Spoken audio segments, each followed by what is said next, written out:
صباح الخير. لما بتعدي في شارع من الشوارع الحلوة وتلاقي فيلا عليها مشمع أخضر بتتضايق عشان عارف إن الفيلا دي هتتهد. لكن هنا أنا عديت قدام القصر ده لقيت المشمع على الأخضر، زقطت من الفرحة عشان ده هيترمم. ده قصر السلطانة ملك في مصر الجديدة قدام قصر البارون على طول. طبعا ده كان مدرسة، فالاثر اتهان تماما. يعني انت متخيل انه مثلا بين عواميد المرمر دول مثلا كان في سبوره وكان في تخته وكان في عيال بتدرس وبترمي على بعض حاجات وبتكسر في الحيطه المهم الاثر ده دلوقتي بيترمم. مين السلطانه ملك؟ السلطانه ملك دي اول واحده في الاسره العلويه تاخد لقب. قبل كده كانت ام الخديوي، زوجة الخديوي، بنت الخديوي، لكن دي خدت لقب سلطانه، والسلطانه الوحيده في الاسره العلويه. الانجليز جابوا السلطان حسين كامل مسكوه مصر عشان يبقى طوع قراراتهم، يعني وقت الحرب مع العثمانيين، وقال لك لازم مصر تنخلع عن عباءة العثمانية. في السلطنة العثمانية سلطان، يبقى مصر يبقى فيها سلطان، وانت يا حسين يا كامل هتبقى سلطان مصر. حسين كامل قال لك السلطان حسين كامل. انا عايز ازود كده كلمة عشان عظمة السلطان، عظمة السلطان حسين كامل. طبعا انا اول ما قلت عظمة السلطان، لو انت مخك جه في باله مارنجوس الاول طويل العمر يطول عمره، يبقى انت من الاحرار. الفيلم بتاع فؤاد المهندس وفريد شوقي، هي دي اول كلمة، اول مرة الجيل بتاعنا يسمع فيها عظمة السلطان كان من الفيلم ده. سلطانة ملك دي قعدت في الحكم 3 سنين مع جوزها، وبعدين جت عاشت في القصر ده. اللي بنى قصر البارون المصمم هو ألكسندر مارسيل، وهو نفس المصمم اللي صمم قصر السلطانة ملك.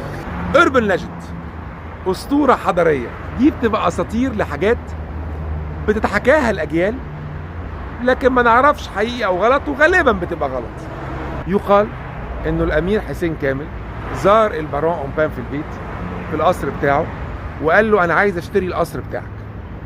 البارون رفض، وبعد لما رفض خاف، قال لك الله، ده واحد من الأسرة العلوية، من الأسرة الحاكمة، لا يضايقوني في شغلي في مصر الجديدة ومشاريعي، أنا أبني له قصر قدام القصر بتاعي وأديه له هدية، قصر السلطانة ملك. هل هذا صحيح؟ لكن الصحيح إنه القصر ده اتبنى من المصمم اللي صمم قصر البارون، من شركة البارون، ده حقيقي. سلطانة ملك بقى الست القوية دي، خلي بالك انه الست دي فضلت محتفظة باللقب بتاعها حتى بعد وفاة جوزها. يعني جه السلطان فؤاد قبل ما يبقى ملك ما شالش منها اللقب، فضلت سلطانة، وبعد لما بقى ملك بقى في الملك فؤاد والملكة نازلي والسلطانة ملك، والملك فاروق فضلت السلطانة ملك. ست قوية جدا جدا، والتاريخ ما بيحكيش عنها كفاية. عندها نفوذ وتأثير على الأسرة العلوية بشكل رهيب، مش الأسرة العلوية بس، وعلى المصريين، عشان الست دي كانت ست خيرة جدا، وكانت ست بتساعد الفقراء، وكانت ست كويسة قوي. أوربن ليجند، أسطورة حضارية تانية، جامع السلطان حسين كامل اللي صممه واحد إيطالي. خلي بالك إنه اللي صمم الجامع ده هو نفس اللي صمم كنيسة ماري مرقس الشهيرة بكنيسة كيلوباترا في مصر الجديدة. هو الحقيقة إنه الأسرة العلوية هي اللي دفعت ثمن الجامع ده، كلهم شاركوا ولموا فلوس من بعض وبنوا الجامع ده يطلع باسم السلطان حسين كامل. لكن ليه في الحته دي؟ يقال انه السلطانه ملك كانت عايزه من الصالون بتاع بيتها او قصرها تفتح الازاز تشوف جامع السلطان حسين كامل قدامها. تاج محل، قصه حب لو حقيقيه جميله جدا، لكن هل دي حقيقه ام لا؟ ما نعرفش. انا نفسي القصر ده بعد لما يترمم يبقى متحف للمجوهرات الملكية، زي متحف المجوهرات الملكية في اسكندرية. تخيل كده السايح ترانزيت 3-4 ساعات ما بيعملش فيهم حاجة، يجي هنا ياخد قصر البارون، يزور قصر البارون، قصر السلطانة ملك، السلطان حسين كامل، يروح البازيليك، يطلع على الكوربة، كل ده مشي، يروح منصة الخيل يتفرج عليها، وبعدين يرجع المطار تاني ويسافر.